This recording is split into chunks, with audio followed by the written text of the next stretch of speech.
My name is Rhapsody and welcome back to Hearthstone Ranked. We fucked up, guys. Oh, we fucked up bad. Remember in... I want to say it was the end of episode 57. I said, okay, so we're gonna make this this rogue deck. We want to use the Iron Sensei, right? And then I crafted 2 Iron Sensei cards. Actually, before I open the deck, you'll be able to find the deck list down in the description. So look at the old Roguebot. It'll be listed first. Notice how few Iron Senseis are in it? I just totally forgot to put them. I totally forgot to put them in. Anyhow, I realized that later, that I just clear fucking spaced on putting them in the deck. I realized that later when I was trying to complete some quests, so now I actually have the type of deck that I'm looking for. Also, I realized that I needed more aggro elements and that against low-range decks with a lot of really low-cost cards, so like zoo decks or like low mid-range decks, the Fel Reavers were just straight up trashing my cards. Against high-range decks, I needed to win before they could establish a board, otherwise I lost.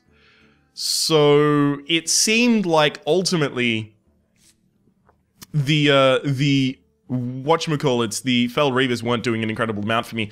So I'll go through this deck. Basically, I did say that I really should have actually spoken a little bit more about the deck, so I'm going to speak a little bit about the deck now, right?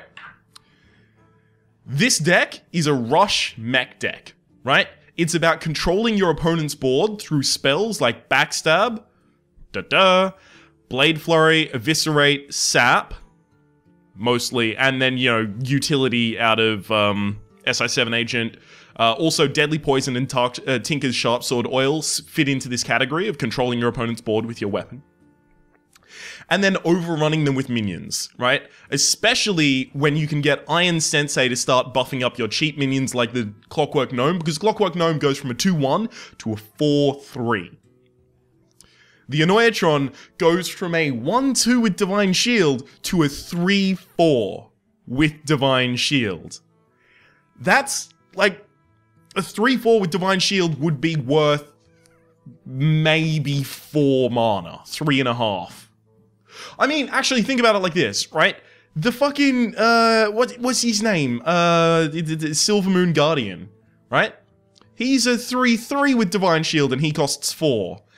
And he doesn't even have taunt, right? So you just get incredible value, and since it happens at the end of your turn, your opponent is struggling to directly diffuse the Iron Sensei threat while you've already got another beast out that's another minion out that's now getting more and more aggressive.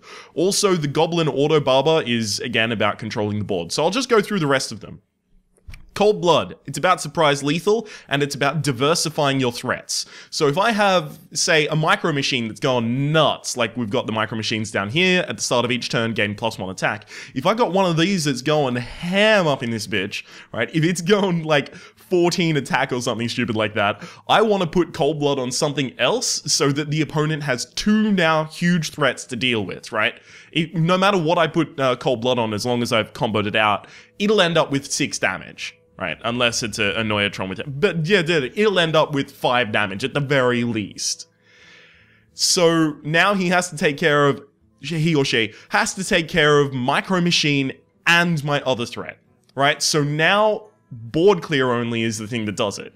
And by the time my opponent has significant board clear, I want to have already won the game. Basically, the only way that, the only ones I can't avoid going into are usually swipe.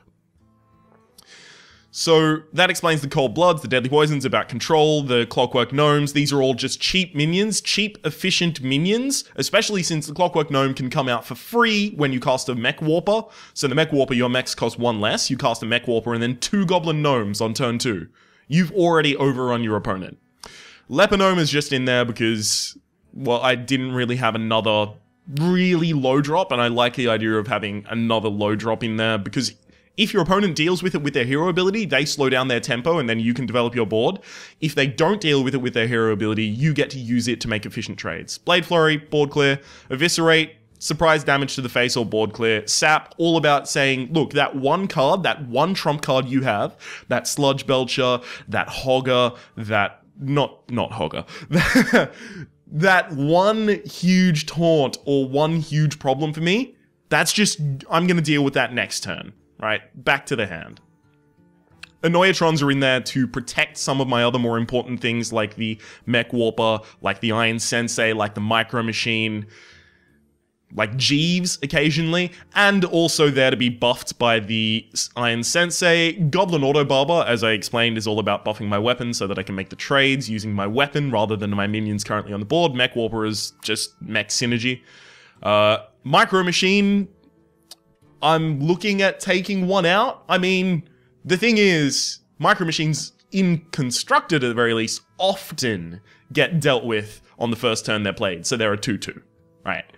Not a huge fan of that. But when it gets buffed by the Iron Sensei, but the thing is, neither of them has taunt, right? So as soon as it gets buffed by the Iron Sensei, it can go ham, because it's suddenly a 4-4 in your opponent's turn, and it's going to become a 5-4, and then a 6-4, and then... you know how to count. SI7 Agent is standard kind of rogue. Here's a value minion and here's some value removal. Tinker's Sharp Sword Oil is amazing. I often find myself without a combo trigger for it, so that's also another important thing about these one drops in here. They are combo triggers, right? So that I can actually use the combo effects of SI7 Agent, Tinkers, of Eviscerate, and of Cold Blood. Anyway, Tinker's Sharp Sword Oil. Give your weapon +3 attack, right? So it's basically like one more attack than Deadly Poison. But the combo is also give a random minion +3 attack. So it's one less damage than Cold Blood. Now you might look at that and go, but Deadly Poison and Cold Blood together only cost 2 mana. Why would you pay that? Well, it's one card. Cold Blood plus Deadly Poison are 2 cards. That's the answer. Then Jeeves is in here as our card draw mechanic. I'll talk a little bit more about Jeeves later. I did talk about it a little bit earlier in the previous episode where I said that it's kind of like the Divine Favor in an aggro paladin deck. If you don't get it really early, you're gonna run out of steam and you'll die. So I'm thinking about how I can get more card draw in this deck. And then finally Loetheb, right? So if your opponent is moving into turn 7, right? And they're a mage, and you've got a full board, you can just lower them, and then they're like, fuck, dude, my Flame Strike costs 12 mana.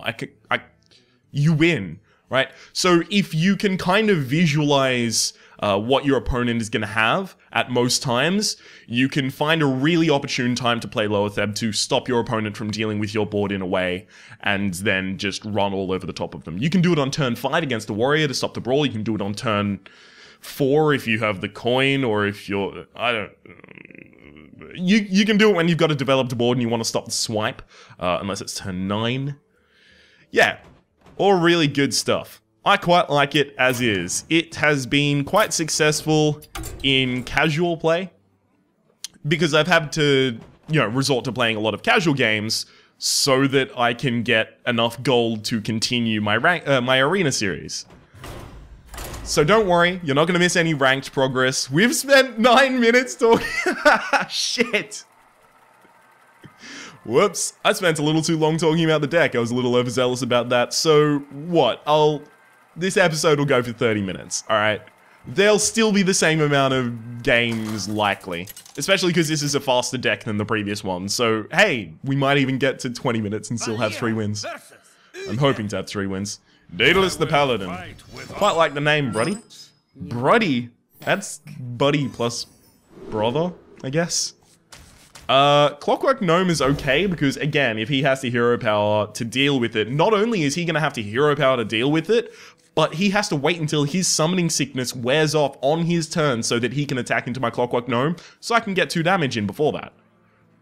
And he might have to coin out the hero power. Ugh, that'd be bad for him.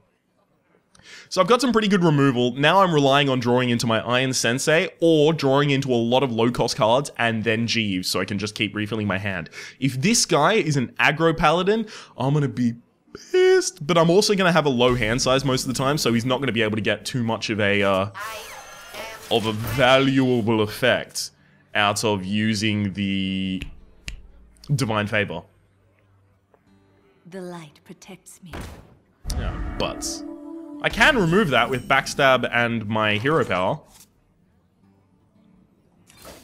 Here we go. So I'm going to remove the shield and then attack the face. Now, what this frees me up to do is whatever threat he develops this turn, I can use Backstab and SI7 to clear the board.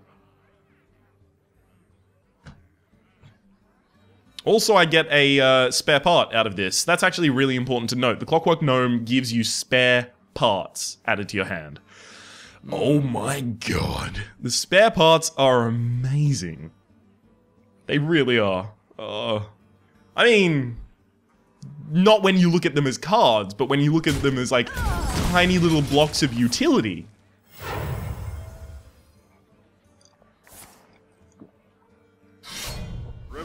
Ah.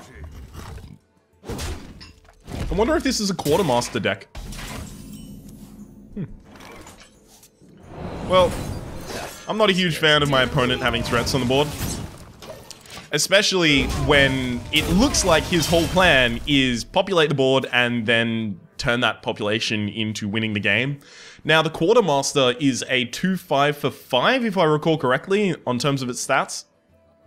But when summoned, I believe it's its battle cry, gives all Silverhand recruits, so, you know, the reinforce hero power, gives all Silverhand recruits +2/+2.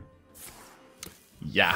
So, there are a lot of decks going around at the moment that are kind of funny, a little bit jokey, where they're basically, you know, the whole idea of them. Ah, he's setting up for Consecration this time. So...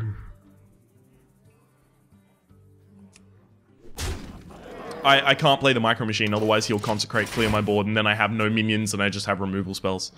Okay, yeah, what was I saying? Yes, they'll fill their board with 1/1s and then try and do the buffs. Was that what I was saying? I don't think that was what I was saying. Here we go. Okay. Hey, break that. Bounce you back, and then kill that. This guy's toast. Now, I'm not even playing aggro right now, but look at my hand. This is the really important thing to keep in mind. Next turn, I can dagger up and then deal 5 damage with my dagger, and then turn this guy into dealing 7 damage. Or I cannot do that. That's also an option, I guess. Well played. Well played. I don't know why I won, but I did. So that's how you win by turn 6. Any questions? No? I'm not hearing any questions. Any hands raised at home?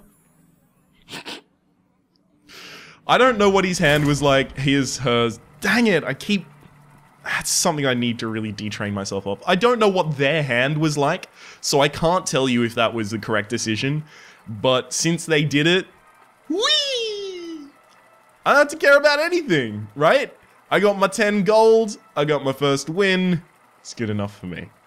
I'd still like to get 3 wins before this episode is out, because I did spend the first 9 minutes explaining the deck. Valera versus Thrall for Doomhammer.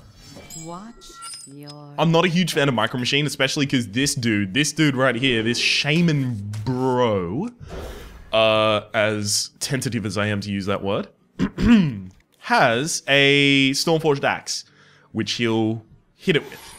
I probably should have watched his mulligan and then considered it, because if he kept Stormforged Axe and but I'm thinking from an arena perspective, how many Shamans in Constructed use Stormforged Axe? Do you want to know the answer? Fucking goose egg. Well, not goose egg. Like, almost none. Please do the 1/1. Dang you. You danged not 1/1.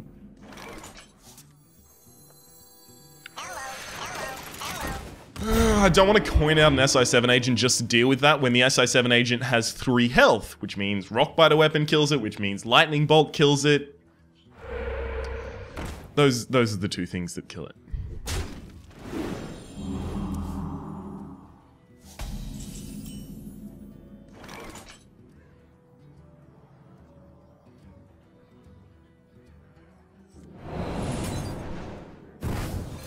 This guy's toast. Especially when I can get such removal as that. Now, that's not even that great. He totemed and then used a Flame Tongue totem, and he's destroyed a Divine Shield and used one of my battle cries so far. That's actually not incredibly ineffective. Alright, so is that a threat that I want to deal with? I'm tempted to say yes. Do I want to say yes?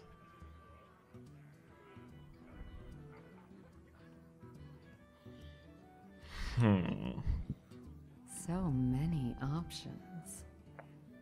What would killing it look like? I assume killing it would look like playing Micro Machine into Cold Blood on the Annoyatron. Coining out a dagger? No, that doesn't seem good at all. I can backstab Cold Blood, but then I get really poor use of my mana. Unless I also cast the Micro Machine, but then I'm wasting backstab, basically. Oh, I don't like any of this. I can also play Jeeves, but I don't want to play Jeeves until I'm actually going to get an immediate effect out of it. Choose soon.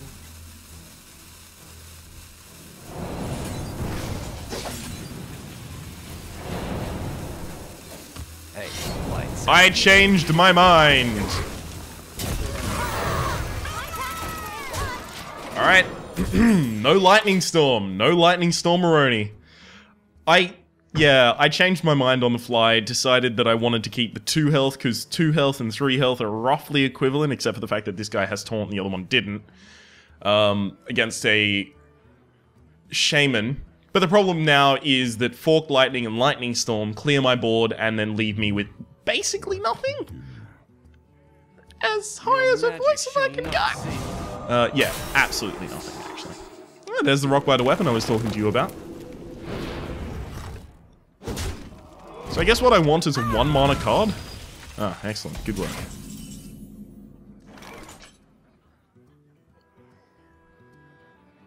There's nothing really good I can do here. I have to use that just to do that. Which is really frustrating, especially considering I had a Blade Flurry in hand. I would not be surprised to lose this. I need basically a really good Blade Flurry clear. I'll note that I haven't seen an Iron Sensei in either of these games. I noted that 6 games in a row. Like, where's my Iron Sensei? I am not seeing my Iron Sensei. Did I put an Iron Sensei in this deck? I noted that a bunch. And then realized later that I just didn't have an Iron Sensei in that deck, so... That's apparently an option. Okay. Yeah, this is probably not going to end well. I needed a deadly poison, though. I see. Ah. Brilliant. Okay. This guy's toast. Okay. Here we go. Most likely I'm going to be able to re-dagger next turn, so... It's probably not worth my while to consider saving a charge. Usually you save a charge if you're like, well, I'm not going to have the mana to re-dagger next turn, and I might want to cast Deadly Poison or something like that. Yeah, we are very unlikely to win this video game now. And there's the Stormforged Axe I told you he wouldn't have.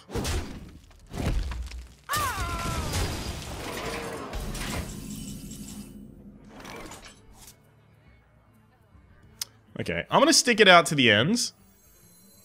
It's just, that's the kind of dude I am.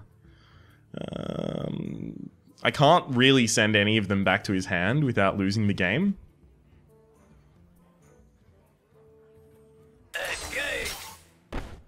Really, I cannot send any of them back to his hand without losing this game. Here we go. Because they all have Battlecry effects that will devastate me. See, his Battlecry effect basically come into a board, kill something. Loethev's Battlecry effect basically means that I wouldn't be able to draw my only way out of this, which is now Tinker's Sharp Sword. Yeah.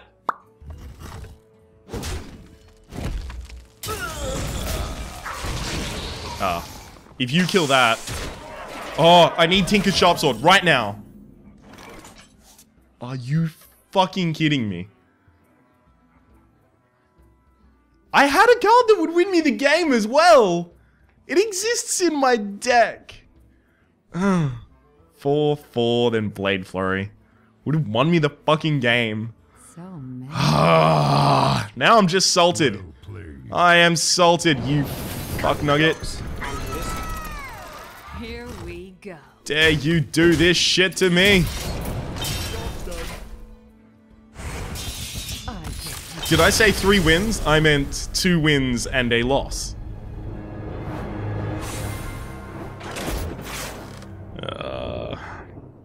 Having Iron Sensei that low. Really unfortunate.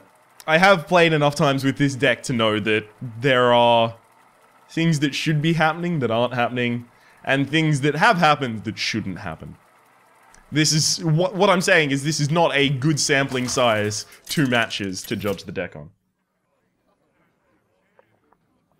Valera versus Anduin. Oh, by the way, I'm not going to pretend that this is entirely my own deck. Back.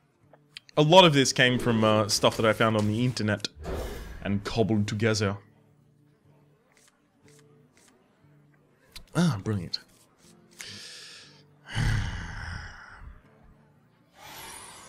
I need some pretty good draws here. Beating, you know, control decks is pretty difficult. That was a mid-range control shaman. Is someone injured? Mm-hmm. Someone's about to be injured, I'll tell you what. What I'm hoping for is no power word shield this turn.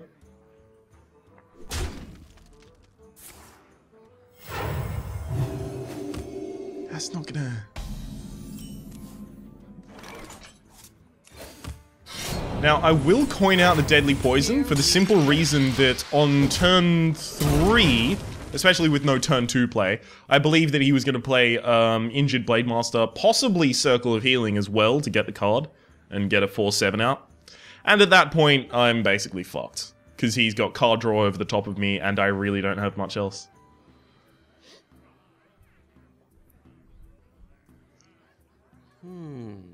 Heal yourself this turn. Do nothing? Ha, this guy's toast. So, from him not playing anything on turn 2, not playing anything on turn 3, I can tell that most of his hand is reactionary. I've got to assume that there is a Wild Pyromancer in there, probably a few cheap spells, maybe a Mind Control, maybe a Shadow Word Death, Shadow Word Pain, Shadow Madness, Cabal Shadow Priest, something more expensive, but also something that's more situational, something that you want to wait and hold on to. Could be Sylvanas. At 4, alright, it's probably Sylvanas. There's probably at least a Sylvanas in there, is I guess what I'm trying to say.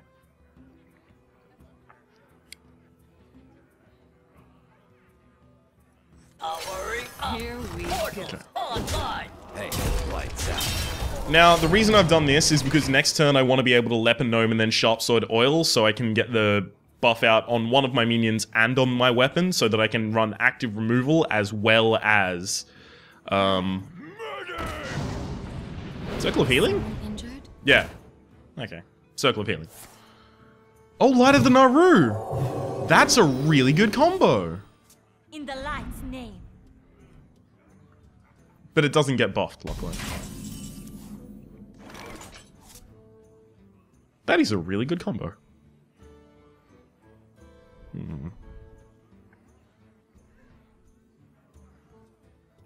Okay. How do I want to clear this? I can sap something back to hand, but I think I want to keep sap for a much, much bigger threat. So I think the play stays unchanged. This way. Hope it just doesn't go on there. Excellent. So now I can make pretty simple trades. Hey, lights out. So he got a card and developed a card for... well, a card. And made one of his cards way better. Yep, that's a pretty good opening. I'm gonna have to assume this is Shadow Madness. He's gonna run one of mine into the other one. Yep.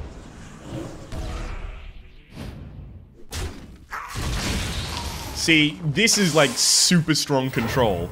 And when you are this deck, you can't really deal with that strong control. It just doesn't work out for you. Here we go. So I just need to try and run as much damage to his face as possible. Which is likely next turn going to consist of Goblin Auto Barber, Tinker's Sharp Sword Oil, and then I attack whatever is summoned. In the light's name.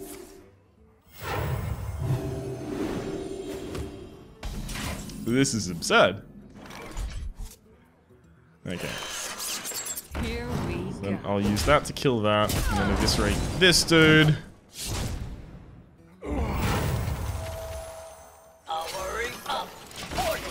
No, I shouldn't have done that. Shadow Madness now clears my board again. Yeah, actually, that was a really bad play. Especially considering how reactionary he's been. I have to assume he has the second Shadow Let me Madness. change your mind. Oh, or the Cabal Shadow Priest that I was talking about. You might Butts. feel a little tingle. X marks the spot. Oh, look. You just removed the buff. Good work, you idiot.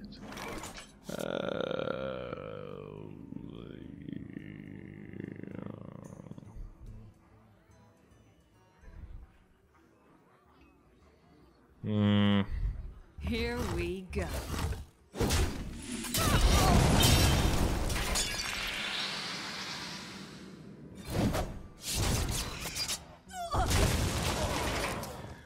Oh, I need to draw into my card draw. And I need him to have several cards in his hand that he just outright cannot use.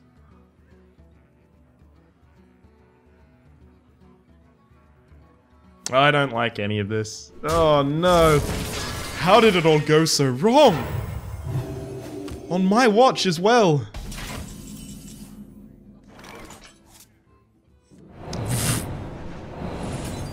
Yes, actually. So I've thrown back that to his hand and played Jeeves. Why? He can now Shadow Cabal Priest my Jeeves. But I'm not gonna kill Jeeves. I'm gonna be emptying my hand every turn. It's probably more worthwhile for him to take... For me, it's probably better for him to have Jeeves. And therefore for it to be basically immune to him killing it. Except for a small number of things that he could do. Like Shadow Word Pain and stuff like that.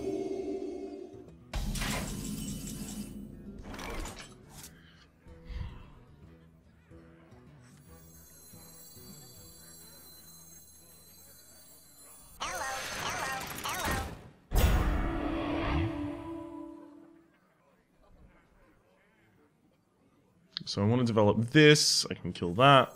Ha, this guy's toast. Here we go.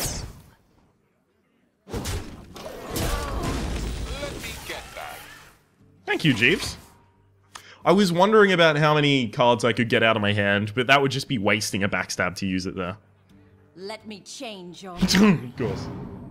You know what? That was actually a really smart play of him. He had a Cabal Shadow Priest way over here. I sapped one back to his hand up here, and he played this one, so he played the one I knew about. If he played this one, I would have known that he had another Cabal Shadow Priest lying in wait. So that's actually a pretty smart play.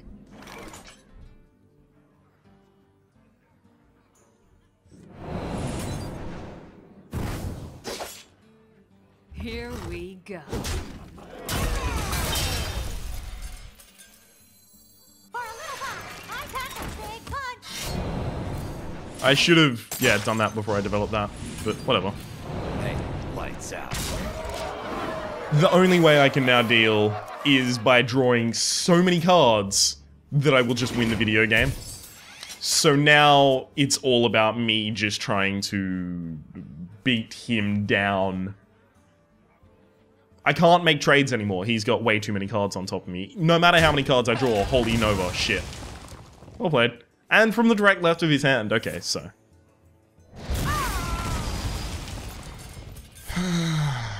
It's chosen this. I guess I need a Noyatron. Do I have another Noyatron in this deck? No, I do not. And that's the end of the game. I cannot kill that, nor can I win against it. Alright.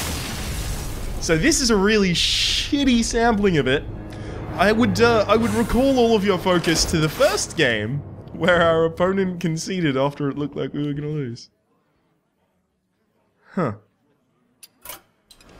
Actually, instead, I'll attract all of your attention to the next episode of Hearthstone Ranked, which, if it's out by the time, by the way, these come out daily, so it should be out by that time, you'll be able to find in the link in the playlist in the description below.